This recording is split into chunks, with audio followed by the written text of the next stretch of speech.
नमस्कार दोस्तों, हमारे चैनल पर आपका स्वागत है। जय श्री कृष्णा, राधे राधे, हर हर महादेव। ओम नमो भगवते वासुदेवाय नमः। जय श्रीमन्नारायण। दोस्तों आज हम सुनेंगे एकादशी पारण द्वादशी के दिन सुनी जाने वाली तुलसी माता की कहानी। आइए चलिए सुनते हैं तुलसी माता की कहानी। आप सभी को निर्जला एकादशी की ढेर सारी शुभकामनाएं। बोलिए तुलसी माता की जय। जय हो विष्णु भगवान की जय। भगवती तुलसी मूल प्रकृति की प्रधान अंश है। प्रारंभ में वे गोलोक में तुलसी नाम की गोपी थी। भगवान के चरणों में उनका अतिशय प्रेम था। रासलीला में उनकी श्री कृष्ण के प्रति अनुरक्त देखकर राधा जी कुपित होकर उन्हें मानव योनि में जन्म लेने का श्राप दे दिया। इससे वे भारतवर्ष में राजा धर्मध्वज की पुत्री हुई। गोलोक में सुदामा नाम का एक गोप था। भगवान श्री कृष्ण का मुख्य प्रसाद था। उसे भी किसी कारण से क्रोधित होकर राधा जी ने दानव योनि में जन्म लेने का श्राप दे दिया। उनके श्राप से अगले जन्म में वह सुदामा शंखचूड़ दानव बना। ब्रह्मा जी के प्रेरणा से भगवती तुलसी का शंखचूड़ दानव से गंधर्व विवाह संपन्न हुआ। ब्रह्मा जी का वरदान प्राप्त कर उस दानव राज ने अपने पराक्रम द्वारा देवताओं को स्वर्ग लोक में निष्कासित कर उस पर अपना अधिकार जमा लिया। देवगण एकत्र होकर भगवान विष्णु जी के शरण में गए। भगवान विष्णु जी ने देवताओं को शंखचूड़ के जन्म एवं वरदान आदि की सब कथा सुनाई तथा उसके मृत्यु का उपाय बताते हुए उसे मारने के लिए भगवान शंकर को एक त्रिशूल प्रदान किया तथा यह भी बताया कि तुलसी का अस्तित्व नष्ट होने पर ही उसकी मृत्यु संभव हो सकती है। इसका भी आश्वासन भगवान विष्णु ने देवताओं को दिया। अपने कहे अनुसार भगवान विष्णु ने छल पूर्वक तुलसी का अस्तित्व नष्ट कर दिया। उधर भगवान शंकर ने त्रिशूल द्वारा शंखचूड़ का वध कर डाला। पतिव्रता तुलसी को भगवान के द्वारा छल पूर्वक अपना अस्तित्व नष्ट करने की जानकारी हुई तो अत्यंत शोक होकर उसने भगवान को पाषाण होने का श्राप दे दिया। तुलसी की कायोडिक अवस्था देखकर उसे समझाते हुए भगवान ने कहा, हे भद्रे, तुमने मेरे लिए बहुत समय तक तपस्या की थी। साथ ही शंखचूड़ ने भी तुम्हारे लिए दीर्घ समय तक तपस्या किया था। तुम्हें पत्नी रूप में प्राप्त करने के बाद अंत में वह गोलोक चला गया। अब मैं तुम्हें तुम्हारी तपस्या का फल प्रदान करना उचित समझता हूँ। तुम्हारा यह शरीर गंडकी नदी के रूप में प्रसिद्ध होगा। तुम्हारा केश समूह पूर्ण वृक्ष के रूप में प्रकट होगा जो तुलसी नाम से प्रसिद्ध होगा। देव पूजन में प्रयुक्त होने वाले समस्त पुष्पों और पत्तों में तुलसी की प्रधानता होगी। सभी लोकों में निरंतर तुम मेरे संदिग्ध में रहोगी। मैं भी तुम्हारे श्राप के से पाषाण बनकर गंडकी नदी के तट के समीप निवास करूंगा। चारों वेदों को पढ़ने तथा तपस्या करने से जो पुण्य फल होगा वह पुण्यशाली ग्राम शिला के पूजन से सुलभ हो जाएगा।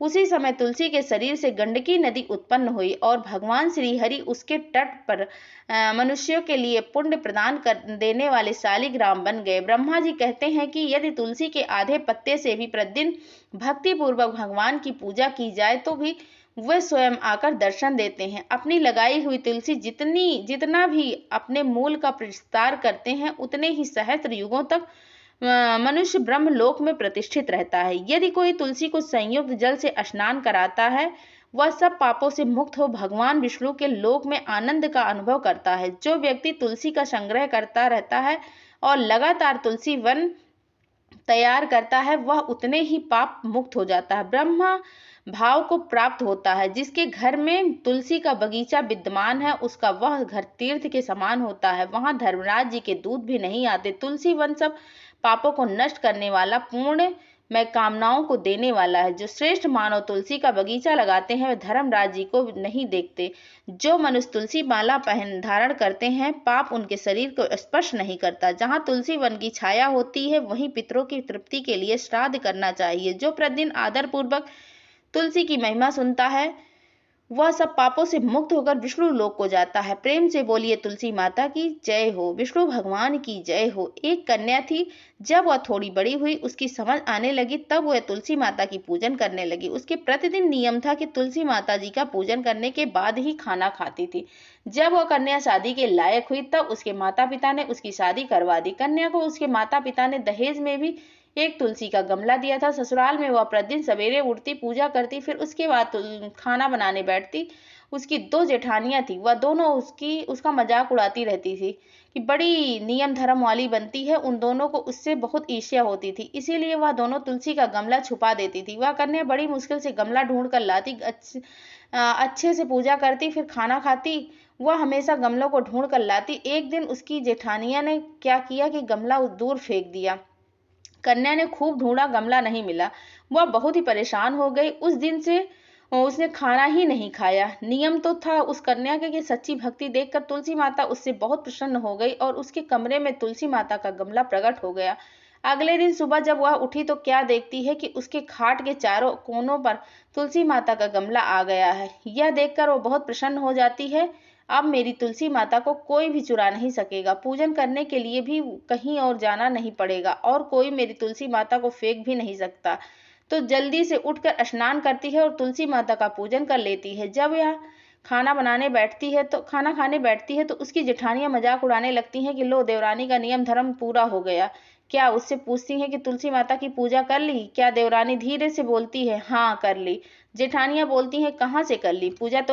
पूजा गमला तो हमने फेंक दिया था। देवरानी कहती है कि देख लो, मेरे कमरे में खाट पर तुलसी जी लगी रही हैं। जेठानियां बहुत शर्मिंदा हुई और बोली, देवरानी तेरी भक्ति सच्ची है, हमने तुझे परेशान कर रखा है, मुझे माफ करना। तो देवरानी ने उन्हें माफ कर दिया। हम भी तुलसी माता जी की से यह प्रार्थना करते हैं कि तुलसी माता जैसी कृपा आपने देवरानी पर करी, वैसी ही कृपा आप अपने सभी भक्तों पर करना। कहानी सुनने वाले को भी और सुनाने वाले पे भी तुलसी माता की जय।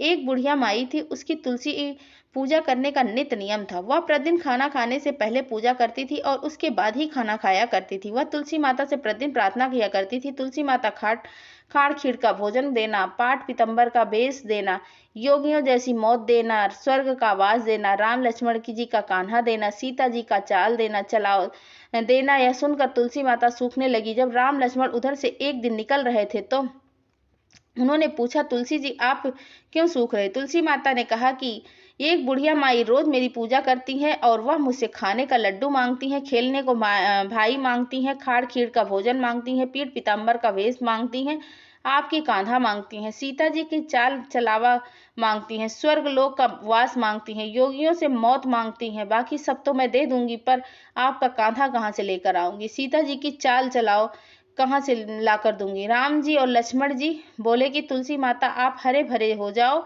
सब हो जाएगा। कुछ दिनों के बाद बुढ़िया माई मर गई। लोग इकट्ठे होने लगे, उनको तैयार करने के लिए उसको उठाने लगे तो वह इतनी भारी हो गई कि किसी से उठ ही नहीं रही थी, उसको हिला भी नहीं पा रहे थे लोग कहने लगे कि बुढ़िया माई इतनी भारी कैसे हो गई? वह तो देव दर्शन सब करती रहती थी, क्या वह कोई जादू टोना करती थी? ऐसी भारी हो गई है। इतने में राम लक्ष्मण और सीता जी आए।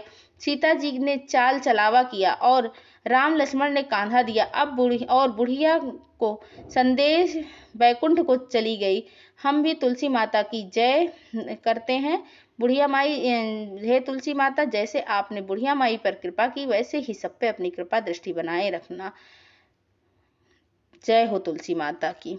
एक ब्राह्मण था, वह प्रतिदिन मंदिर जाया करता था। वह प्रतिदिन तुलसी माता का पूजन किया करता था। वह तुलसी माता से प्रतिदिन प्रार्थना करता था कि हे तुलसी महारानी, मेरे आनंद करना। तुलसी माता ने सोचा कि यह ब्राह्मण तो बहुत सीधा है और गरीब है और प्रतिदिन मेरी पूजा किया करता है, इसके कुछ न कुछ करना चाहिए।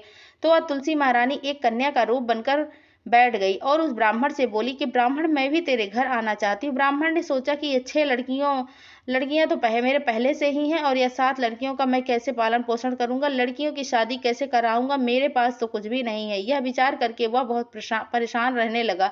उसको तो खाना भी नहीं भा रहा था। उसकी औरत ने कहा कि क्या बात है, आजकल तुम बहुत दुखी रहते हो। तो इस पर ब्राह्मण बोला कि मैं मंदिर जाता हूँ, वहां पर एक छोटी सी सुंदर सी कन्या बैठी रहती, वह कहती है, ब्राह्मण मैं तेरे घर आऊंगी।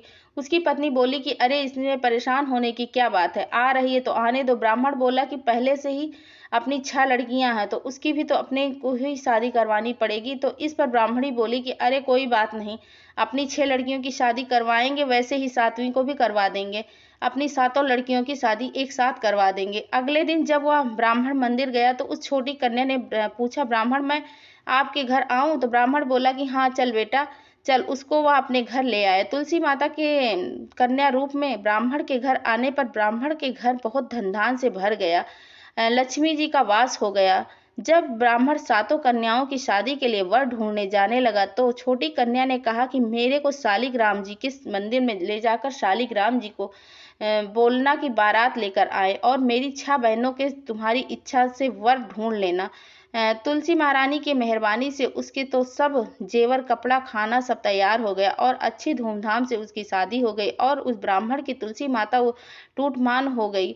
हम भी तुलसी माता जी की यह प्रार्थना करते हैं कि हे तुलसी माता, जैसे आपने ब्राह्मण से अपनी कृपा दृष्टि बनाए रखी वैसे ही अपने सभी भक्तों पर अपनी कृपा दृष्टि बनाए रखना। ओम नमो भगवते वासुदेवाय नमः। जय तुलसी मैया की जय। श्री कृष्णा। राधे राधे। हर हर महादेव। ओम नमो भगवते वासुदेवाय नमः। जय श्रीमन नारायण।